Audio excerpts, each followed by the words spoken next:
Hi everybody, this is Kim. I'm coming in with SMILF episode 3. Alright, let's go. Also, don't forget to subscribe, click the thumbs up button, leave a comment at the bottom. Let's have a discussion about SMILF episode number 3. Okay, it starts off with Bridget is now doing her little scene for the role that she got in episode 1, I believe. So now they're making the movie, the film, and now she's got to be inside the look like a shower, a locker room or something, and she just feeling it, just. And then they go on to Elise. I believe that's her name. Elise is now online doing, I guess it's like a fetish online site. And I guess men want to see her eat. So she's doing that now. And she just got her check and it's for $28.32. She's like, I took a shower for you guys too. So now she's online on Craigslist trying to find another gig. Now her landlord is over there trying to collect the rent. Of course, she don't have the money because she thought that gig that she just had was gonna, I guess she was gonna make enough to pay her rent. But like I said, the check was only $28, which is nothing. So now her landlord is at the door trying to get the rent money, and she's basically acting like she's not there. She let him in and thinking that he's gonna accept getting high, smoking weed over the rent money. No. It ain't gonna happen. Like, you know, I don't want to evict you, but my dad want the rent money and he's downstairs. So he leaves, he told me, I'm taking the weed. And she was like, no, you know, take it off the rent, take it off the rent. He's not having it. Now Bridget is trying to get on the bus, public transportation, and she swiped her card, and of course she don't have any more money on the card. So she's just trying to con the driver into letting her ride, and you know, I just paid my rent and I have kids, and do you have any kids? And lady like, yeah. And she was like, oh really? You know, no, you're not riding, Bridget. So now she's at her mother's house, Tutu house. She's talking to, I don't know if this is Tutu's brother or boyfriend, husband, I don't know. Now she come across her basketball jersey, an all-star dream team or something jersey from somebody she really looked up to. She really wanted to play basketball because of this person, but now she's in a situation where she might have to sell that jersey in order to pay her rent. So that's what she's trying to debate, if she should sell it or not. Now Bridget is at the temp service trying to get a temp job, and he said, okay, well, we have this this job way out in no man's land. And she was like, ooh, wait a minute, that's like 16 buses. And then she was like, well, you know, I don't know if I could do it. Can I bring my son? And he like, no.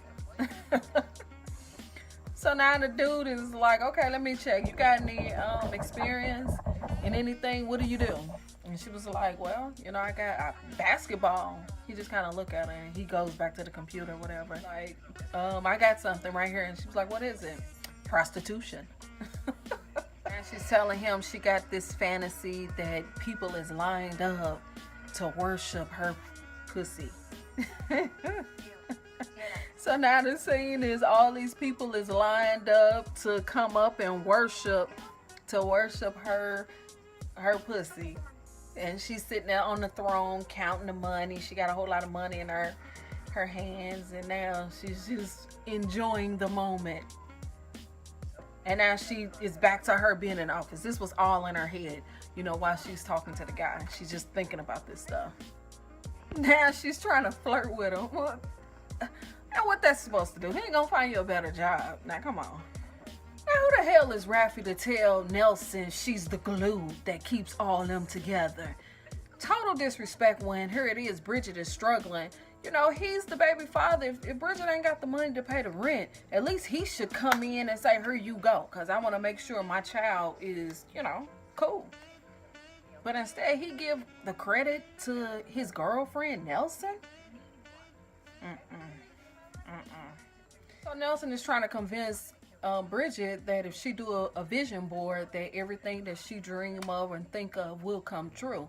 And so she showed her this Instagram post of her interviewing somebody, and now her nipple is out, and she was like, how is that? How did that make your vision come true? And she was like, well, I turned a negative into a positive. You know how many likes I got because of that?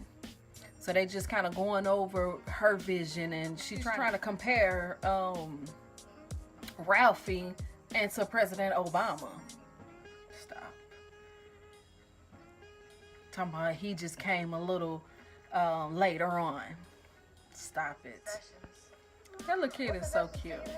So now she at her friend's house asking her if she could stay with her for a couple of days until she gets some money, because she's broke and, she really need money. Here, little baby, we're broke. So, her friend is gonna give her some money for her rent. I guess old girl making money off them little fantasy, the online fantasy website or whatever it's called. She making pretty good money.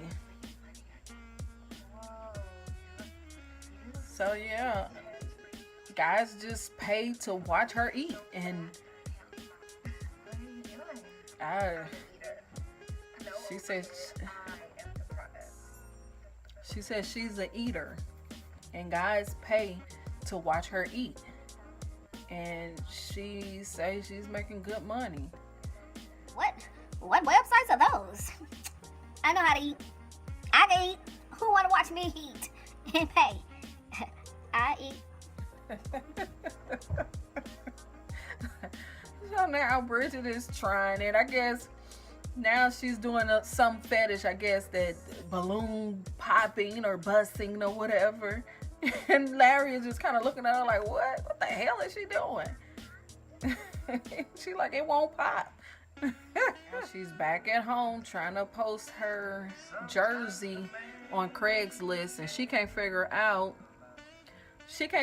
if she want to post it for $500 or $1,200. It's not valuable to nobody but her. So if you're trying to sell the jersey, you need to make it a reasonable price. Let's be for real. So now I couldn't tell if this was her picture that she was finna post to the guy that want to have dinner, or if it was like a fake post. I don't know, but he said, dinner, he'll give her $1,000 for dinner. It's just a random Craigslist post, and he just want to have dinner with somebody, and he'll pay them $1,000 to show up. She texts him and basically say, okay, I have dinner with you, and he texts back, 9 o'clock, where at? And then she texts back, never mind. And then he texts her back and say, okay, I'll pay you $300 just to see your face. And quite naturally, she goes. She go and meet up with him so she can get the $300 because she need it for her rent. She's texting Ralphie to ask him to watch Larry for about an hour. This dude seems super creepy. It's raining, and it's raining hard, and he's just sitting in his car waiting. And she basically looked like she was ready to walk off, but then walk back, and he see her. I'm like, hey, I got your money. Now he offered her $300 more just to get a soda with him. I don't know. She should have seen it's something ain't right with this whole situation. He pay you $300 just to see your face, and then once you get there, he give you another $300 just to sit and have a soda. But when you think about it, he's coming out cheaper than the dinner, because he offered $1,000 for the dinner. So now he's paying $600, and she's still sitting with him. So I guess he got a bargain. Dude is so creepy. Now you could tell something ain't right with him. He ain't talking about, he moved to the suburbs with his wife, and, talking about his daughter, and now they're talking about school. And Bridget is telling him his daughter should take some teacher or whatever. They're just doing a lot of small talking. But something just don't seem right with this guy at all. So now she's telling him she's never responded to an ad like this, and he's saying he never wrote an ad like that before. So now they just kind of talking about like that, and now he's talking about his relationship. Now Bridget is in her head again. Now she got this evening gown on. She looked like one of those Disney princes, and they dancing in the supermarket. Guess she feeling like they have a connection. Now this creepy guy tell her about Boston expansion team is going to be called Boston Spirits, and you know she's super happy because this is her lifelong dream, is to become, you know, a basketball player, a professional basketball player. So now she is just so happy, over the top, excited to hear the news.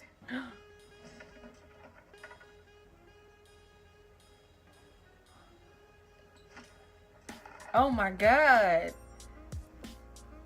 He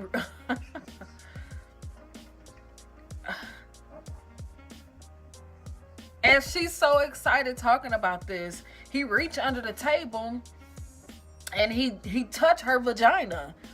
And quite naturally, because of her history being sexually abused and everything, she instantly jumped up. And next thing you know, she just punched him in the face.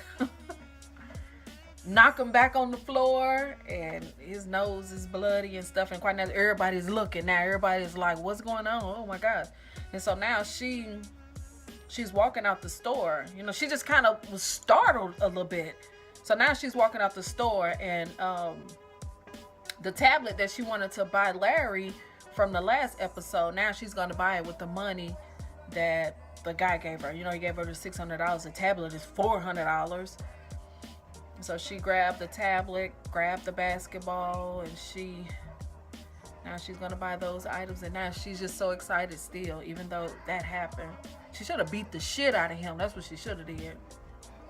I don't get why this guy think that it was appropriate to touch her like that. She did right, and she should have did more than just punched him in his face. Way more. But wow. That's all I can say is wow. This was a pretty good episode. Don't forget to subscribe, leave a comment, click the thumbs up button, and I'll see y'all next week.